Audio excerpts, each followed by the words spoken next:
meet and greet of the 2013-2014 campaign.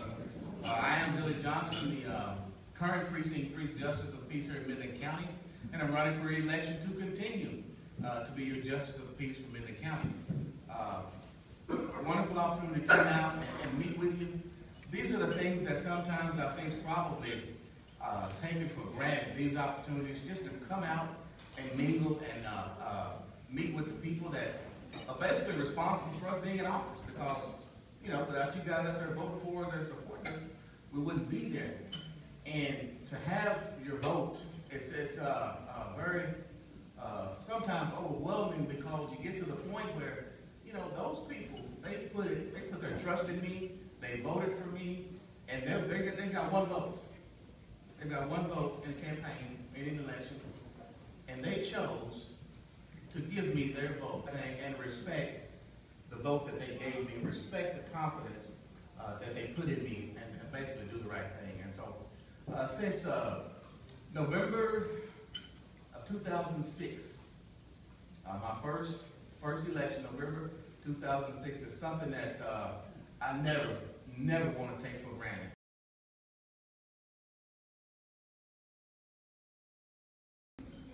Something that's been on my heart for a long time is public service.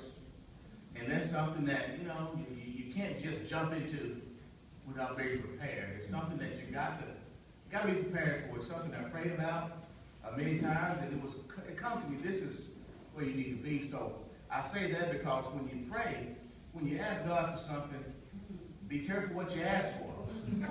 Because when he puts you there, you got to go do the work. And we prayed about that, and he blessed me with this opportunity. And I certainly don't take it lightly. The job that I've been blessed with, I don't see it as just a job. It's a true opportunity, an opportunity to serve. And serve people from all walks of life, from all races, different parts of town. I was elected to serve in Precinct 3. But as an elected official, my duties go for me. Y'all know boundaries of Precinct 3.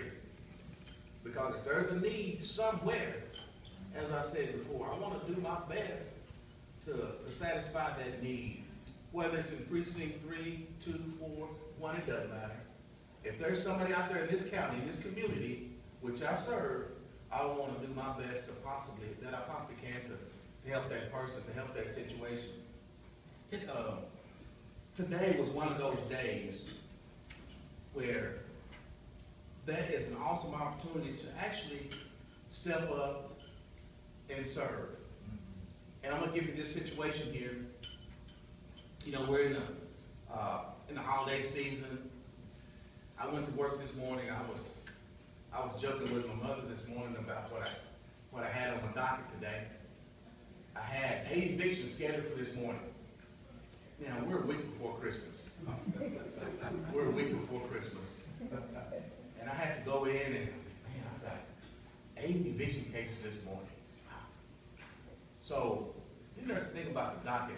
What was on my mind, and always is when we do those things, no matter what time of year it is for those, but especially, you know, this time of year, it hits us a little harder.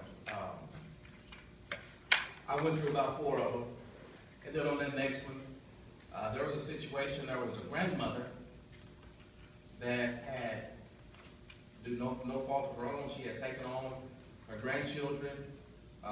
It's one of those unfortunate things due to drugs and incarceration and so forth, and that grandmother stepped up to the plate. But she was having some issues with financial problems with you know, the rent, and we know where the housing market is here in Midland. We know how that is. She was having problems making that monthly rent, and as the apartment complex was going to, they had filed for an eviction. She was basically 2 months behind in her rent. So I'm hearing this case, and I'm sitting listening, and the law does not allow for us to basically side one way or the other. We're basically presiding over the case. I can't get personally involved, but as I always say about public service and building relationships, you can at least make a phone call. Yeah. You can pick up the phone, and so I did that. I said, hold on just a minute. I picked up my phone on the bench, and I called the office next door, which is crisis intervention, and they deal with these situations and as impartial parties. So I called the lady over, the director over, Gabriella. Hope you don't mind mentioning her name. But she came over to the courtroom. So what I did, I asked them to leave the courtroom and go into another room that we had. So I finished the other hearings. She didn't know, I don't know what we're going to be able to do to help her, but we're going to try something. Didn't know.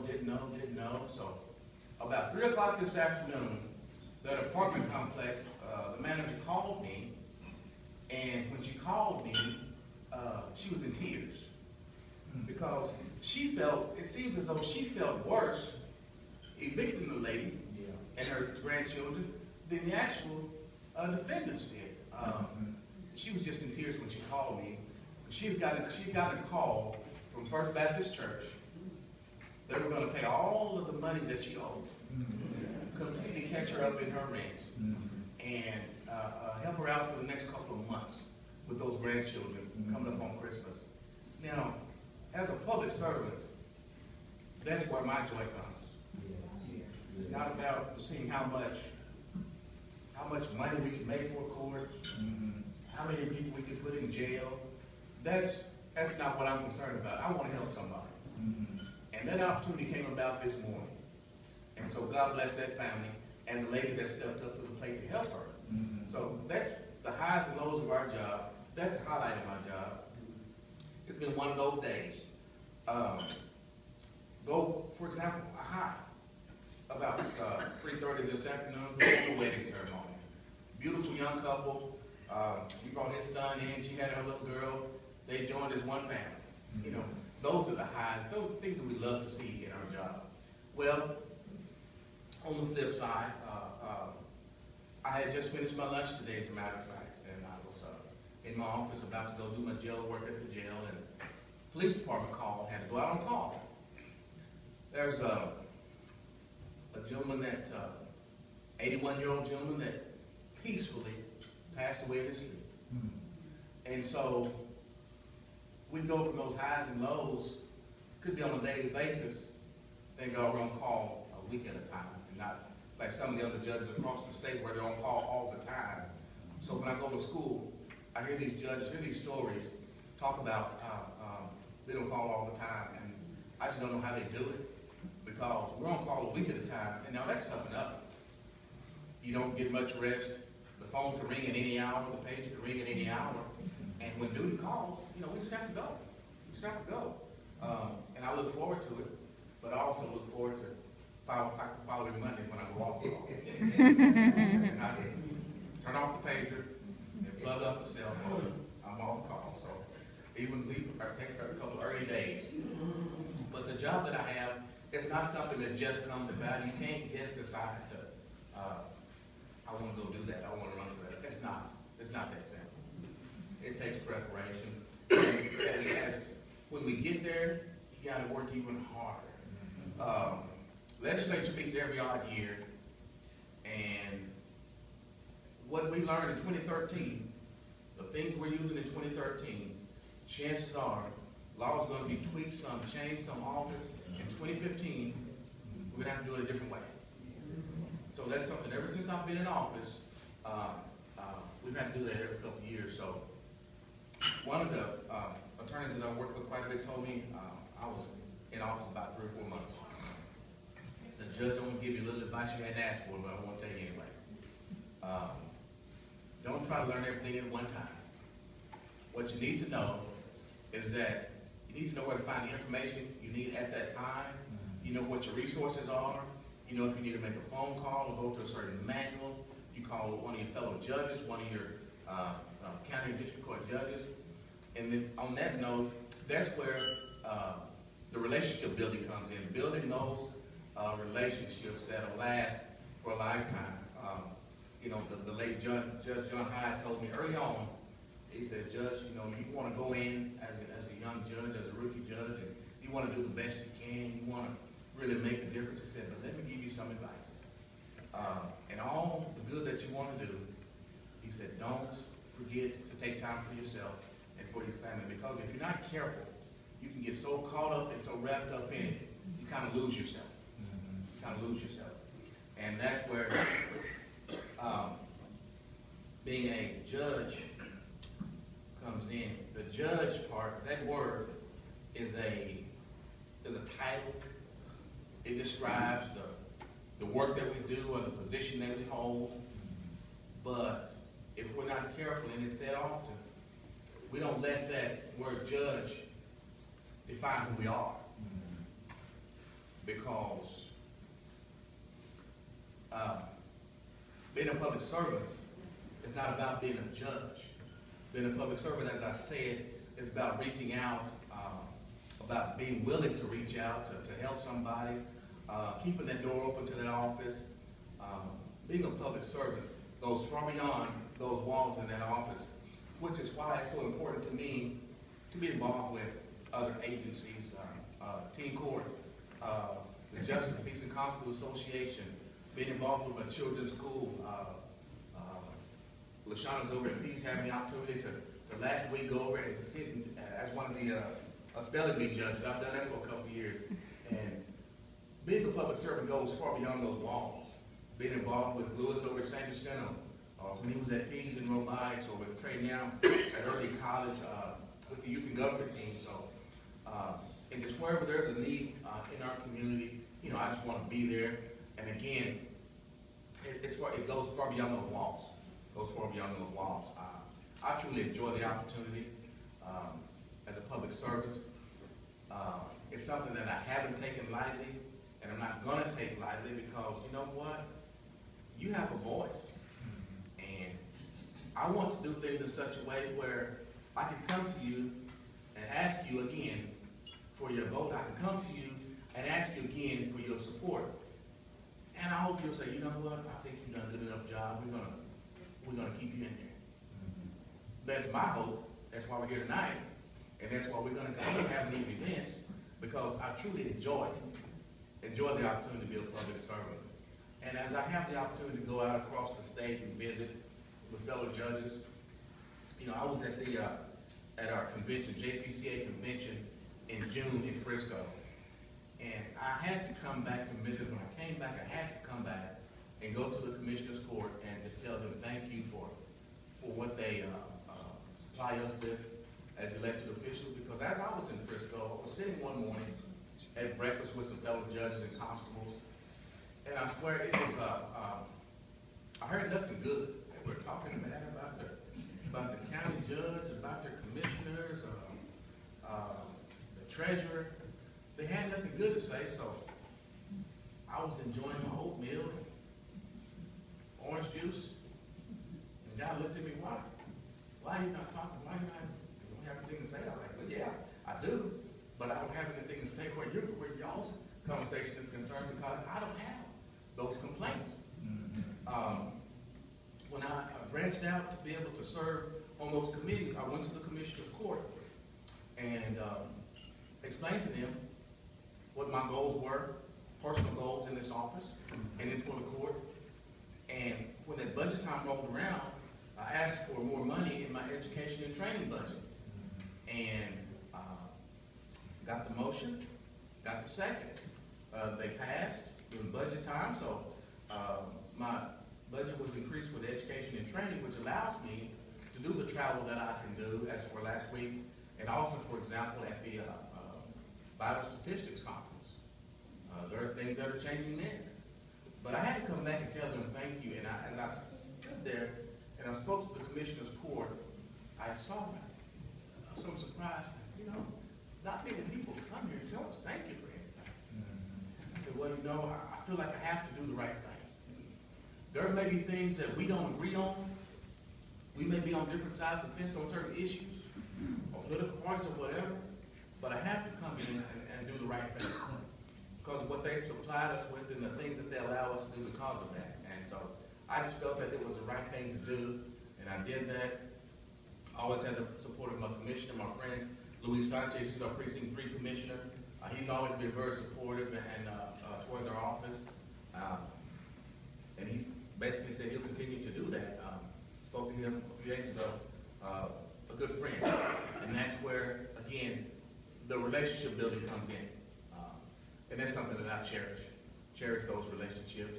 And as I look around, I feel like we're making some more of those relationships, building those relationships, and I hope that we continue to do that through the Democratic Party and through Midland County. I want to have the kind of office where you feel like, you know what, let me see if he can help me. Maybe I need to call him, see if he can help me with their situation, or maybe he can point me in the right direction. It happens all the time, and as I've said, I'm not going to sit here and tell you I can if I can't, but I will tell you where to go. Send you to the people that can actually help you, just like we had to do this morning. And the result of that was very, very satisfying.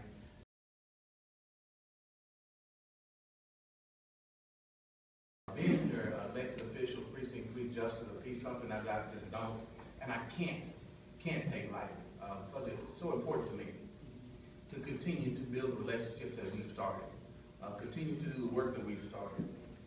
There's been so many changes in the justice court since I started in 2007, from jurisdictional cap change from $5,000 to $10,000, and a lot of the judges talk about, you know, when that changes from $5,000 to $10,000, you know, we're going to start hearing some different cases. And yeah, we are.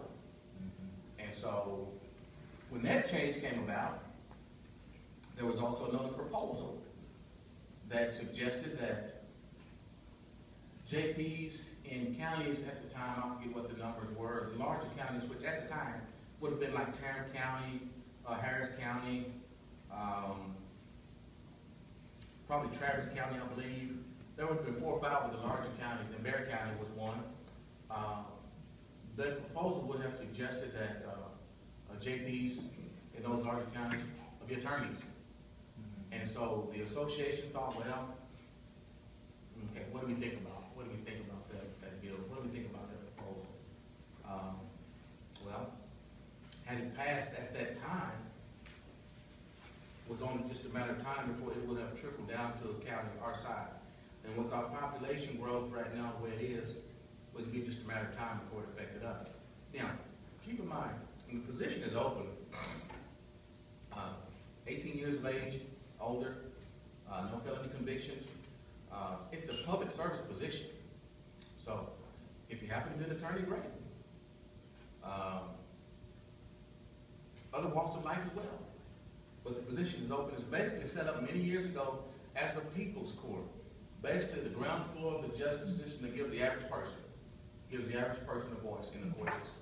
It's basically the way it was set up many, many years ago. And to have that person come in, and lots of times they come in, they have a case, and they lose the case, but they have had the opportunity to have their voice heard. Sometimes they just want to come in and vent and tell you how, you know, they feel like they've been wronged or mistreated, and, you know, we have to listen, have to give them that opportunity to have their voices heard. So as a practice, before I enter into a judgment, no matter what the case is, always ask to both parties, to the plaintiff and the defendant, do you feel like you've had that opportunity today to have your voice heard before we enter this judgment? Both parties, yes. If there's something else to say, give them that opportunity to say that. If they're satisfied that they've had their voice heard, then we go on to enter a judgment. But there are many times when they've lost a case, but they felt like, you know what, I said what I had to say. I'm okay now. I'm okay now. And sometimes that's all it takes. That's just what they want to do, is to have their voice heard sometimes.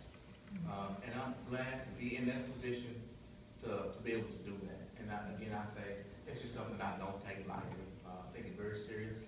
I really enjoy it.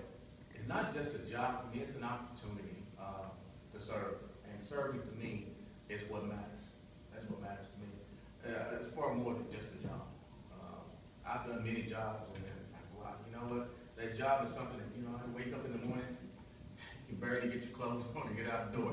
You're regretting having to go do this over and over again. But no, I don't have that. I don't have that problem because I have a wonderful opportunity to serve. Again, it's not just a job for me. I want to give you the opportunity to, if you have those questions where the court's concerned, where the justice court's concerned, because we may be coming upon other changes. So if you have those questions, feel free to ask them. I'm going to do my best to answer them. That's one of the reasons we're here tonight, just to meet and greet and let you know that your justice of peace is here for you. You have those questions?